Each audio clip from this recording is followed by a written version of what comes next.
Sarah Lawson thought she had found the job of a lifetime. Sheikh Khalid Al-Rashid believed his secrets were untouchable. Amal Fayed carried knowledge too dangerous to keep. Maria Torres vanished without a trace, and Detective Omar Haddad uncovered evidence that could cost him everything. Together, their names formed the chain of a story that begins with ambition and ends with half a body in a suitcase. Sarah Lawson was 28 and had spent most of her adult life chasing stories that barely paid her bills. She had worked for small papers, online blogs, and even freelanced, but the big break she wanted always seemed out of reach. One night, as she scrolled through her emails, she found a message that looked different. It wasn't another rejection letter or unpaid invoice. Instead, it was an offer. A man claiming to represent Sheikh Khalid Al-Rashid wrote that the sheikh admired her investigative work and wanted to hire her for private projects. The pay was clear, $5,000 a week, tax-free.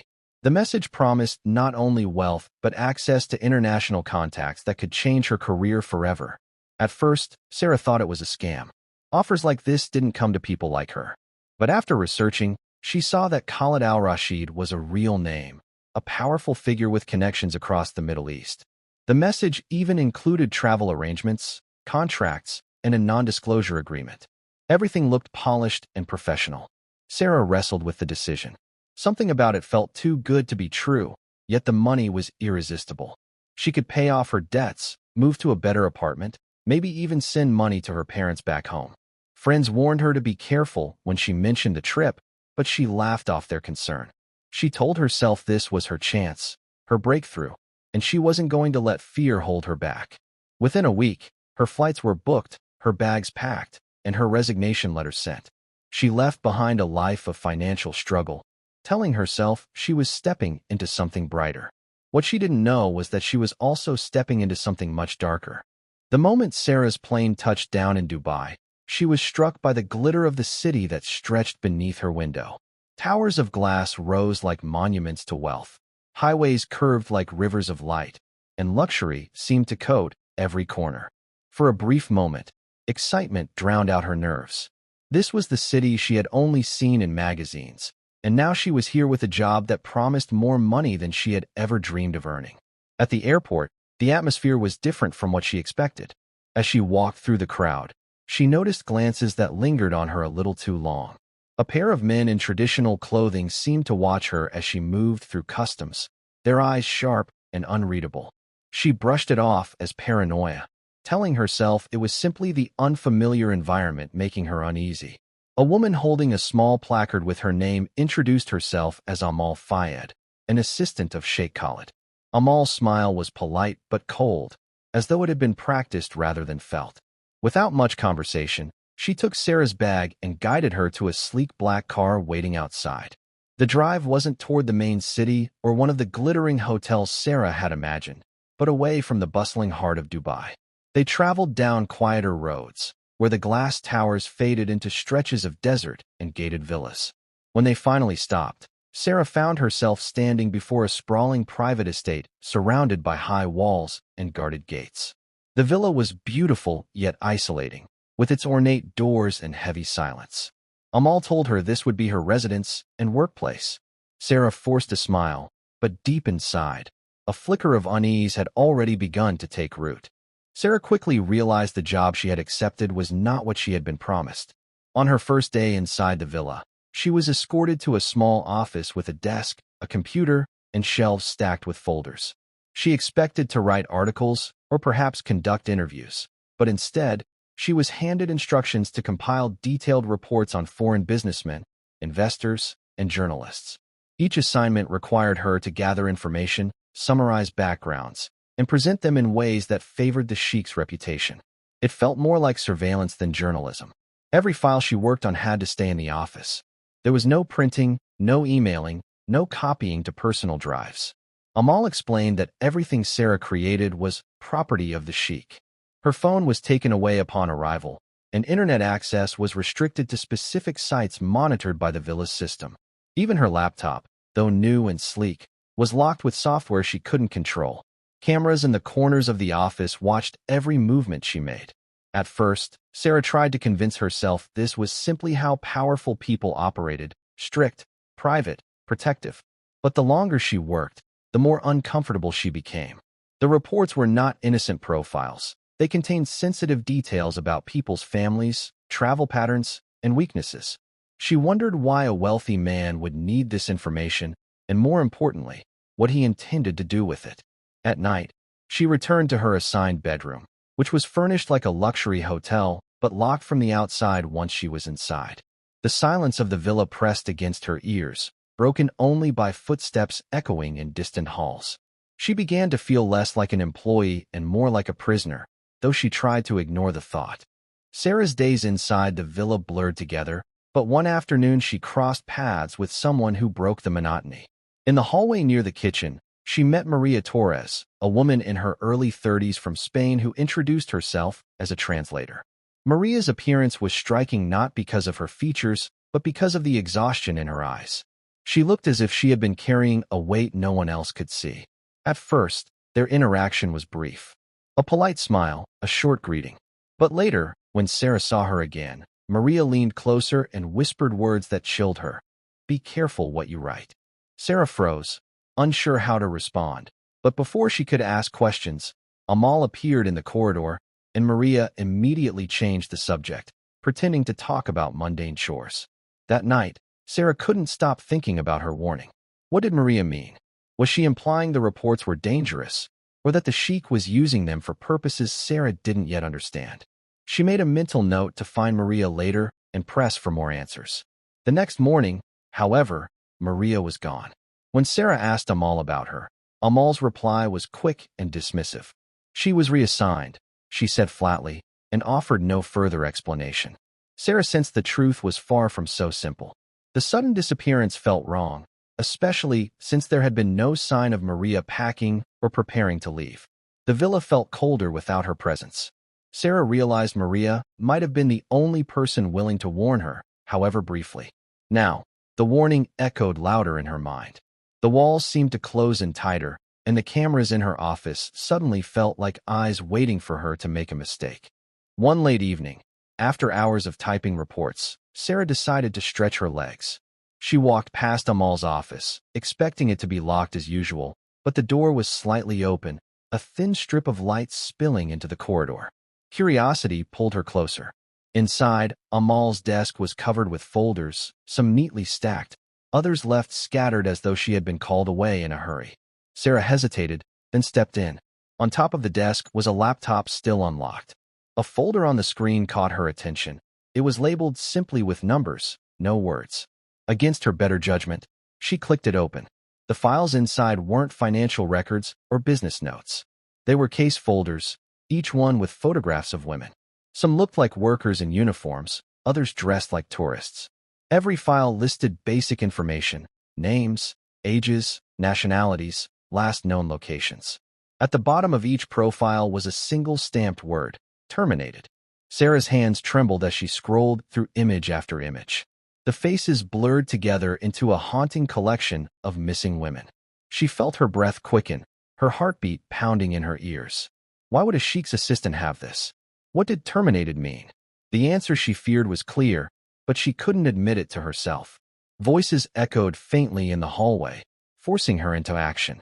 Thinking fast, she grabbed a small USB drive from the desk and slid it into the computer. It copied the files painfully slow, each second feeling like an eternity. Just as footsteps drew nearer, the transfer completed. She yanked it free and shoved it into her pocket, then quickly closed everything and slipped out of the room. That night, lying in her locked bedroom, Sarah knew her discovery had crossed a dangerous line, one she could never step back from. The longer Sarah stayed in the villa, the more she noticed people disappearing. At first, it was subtle. A maid who served her meals suddenly stopped showing up. A driver she had seen every morning at the gate was gone the next day. When she asked Amal where they went, the answer was always the same: staff rotations. It sounded rehearsed, like a phrase designed to shut down curiosity. One night, Sarah lay awake in her room, staring at the ceiling. The air was heavy and silent, but then she heard something faint: screams. They rose and fell, muffled but desperate, as if coming from beneath the villa itself. She sat upright, her pulse racing, straining to hear. The sound was brief, then replaced by silence, so complete it felt staged.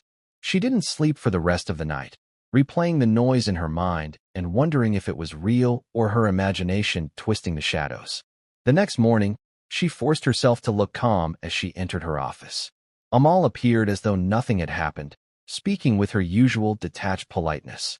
But Sarah noticed Amal's clothes were different, darker, heavier, and her eyes seemed sharper than usual. Sarah wanted to ask about the screams, but fear glued her words inside her throat. Later that day, she passed by Maria's old quarters, hoping for some trace of her. The room was stripped bare, as if no one had ever lived there. It was then Sarah truly understood. Maria hadn't been reassigned. She had been erased. By evening, the villa no longer felt like a place of work, but a trap disguised in marble and gold. Sarah realized that if she didn't find a way out, she might soon become just another name in those hidden files. Fear gnawed at Sarah with every passing day. She could no longer ignore the truth. This job was not an opportunity, but a cage. The villa's high walls and constant surveillance pressed down on her like a weight. She told herself she had to leave, no matter the risk. One night, when the corridors were quiet and the guards outside seemed distracted, she made her move. She slipped on her shoes, tucked the stolen USB deep into her clothes, and crept toward the outer courtyard. The villa's gates were locked, but she noticed part of the wall where the vines grew thick, reaching almost to the top.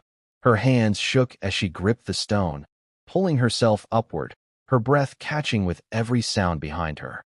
She was so close, she could almost see freedom on the other side. Then, a sharp voice cut through the silence. Amal stood below, her arms crossed, watching with cold eyes. Sarah froze, her body pressed against the wall, unable to move. Amal didn't shout, didn't call the guards. She simply waited. With her strength fading, Sarah climbed down, her legs trembling. Instead of punishment, Amal informed her the Sheikh had a new project for her.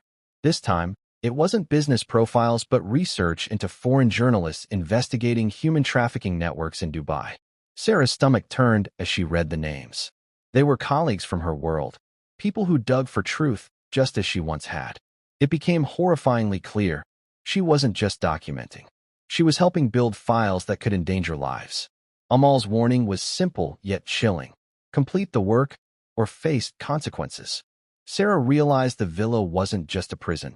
It was a machine built to silence anyone who came too close to the truth. Weeks passed, and Sarah's name slipped from the minds of those who once knew her. Friends back home assumed she was busy with her new job, too caught up in work to stay in touch. But the silence ended in the most horrifying way imaginable. On an early morning, joggers along a quiet stretch of Dubai Creek stumbled upon a black suitcase washed ashore. It was heavy, waterlogged, and sealed tight. Curiosity turned to terror when they pried it open. Inside was half of a woman's body, carefully wrapped in plastic. Authorities arrived quickly, surrounding the area with tape and pushing back onlookers. The remains were later identified as Sarah Lawson. Her upper body was missing, never recovered, leaving questions about what had been done to her before death. The gruesome discovery sent shockwaves through the expatriate community, where whispers spread about the dangers lurking beneath the city's glittering surface. News outlets hesitated to report the story in detail, offering only vague mentions of a foreign woman found dead. But online, the truth spread fast. Photos of Sarah, bright-eyed and ambitious, were placed side by side with images of police carrying away the suitcase. The contrast was unbearable, her once promising life reduced to a brutal headline. Behind the scenes, officials promised a full investigation, but many locals quietly doubted anything would come of it. Powerful figures in Dubai had long controlled what stories could and couldn't be told. For every public statement of concern, there were whispers of files being buried, names being erased, and witnesses being silenced. Sarah's half-body was not only evidence of a murder, but a symbol of something far larger. Her death was a warning, and those who understood the city's shadows knew the case was only beginning. Detective Omar Haddad was assigned to the case, though from the moment he received the file, he knew it was unlike any other. The discovery of Sarah's body was gruesome enough, but what unsettled him most were the details missing from the official reports. Documents were incomplete, timelines inconsistent, and key evidence was already unavailable. It felt as if someone had scrubbed the case clean before it even reached his desk. Still, Omar pushed forward. He tracked Sarah's final days, interviewing airport staff, neighbors near the villa, and anyone connected to her arrival. Most spoke in whispers, terrified to be involved. The name of Sheikh Khalid Al-Rashid surfaced more than once, though never openly. People lowered their voices when they said it, as if even speaking it aloud carried risk. Then, a break came unexpectedly. A package arrived at the police station, unmarked and with no return address. Inside was a USB drive. When Omar opened the files, his stomach dropped. It was the same collection Sarah had discovered in Amal's office. Photographs of missing women, complete with their details and the ominous word, terminated. Sarah had managed to copy the evidence, but someone else had smuggled it out. The timing suggested it wasn't her. This discovery tied Sarah's death to a wider pattern, a network of disappearances too large to dismiss. But as Omar began piecing the evidence together, he faced immediate pushback. Superiors ordered him to close the case quietly, citing international sensitivities. Witnesses he had spoken to vanished or suddenly refused contact. The more he pushed, the more dangerous it became. Omar realized Sarah had uncovered something powerful people wanted buried forever. And now, by holding her files, he was standing in the same crosshairs that had already claimed her life. The investigation into Sarah Lawson's death eventually stalled, at least on paper. Official reports labeled the case unresolved, citing a lack of conclusive evidence.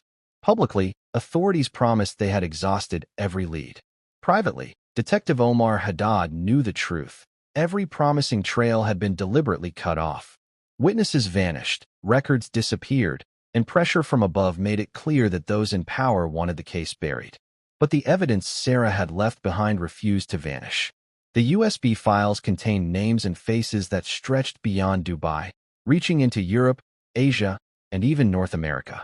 Dozens of women, possibly hundreds, were linked to the same network of disappearances. Some had been workers, others tourists, all seemingly swallowed by the same machine. Omar tried to push the files into the hands of journalists abroad, but each attempt met interference. Emails bounced, calls went unanswered, and one contact who agreed to meet him never showed up. Meanwhile, the two people closest to Sarah inside the villa had also disappeared. Maria Torres was never seen again, leaving only speculation about whether she had been silenced or escaped. Amal Fayed vanished too, slipping out of the city days after Sarah's body was found. Rumors suggested she had fled with additional evidence, while others believe she met the same fate as the women in the files. For those who knew Sarah's story, the truth was undeniable. She had uncovered secrets worth millions, secrets tied to men too powerful to expose. Her half-body was a grim warning of what happens when someone digs too deep. Though her case was closed, whispers of her death continued in quiet corners, retold as a reminder that in places where wealth and power overshadow justice, truth itself becomes the most dangerous crime of all.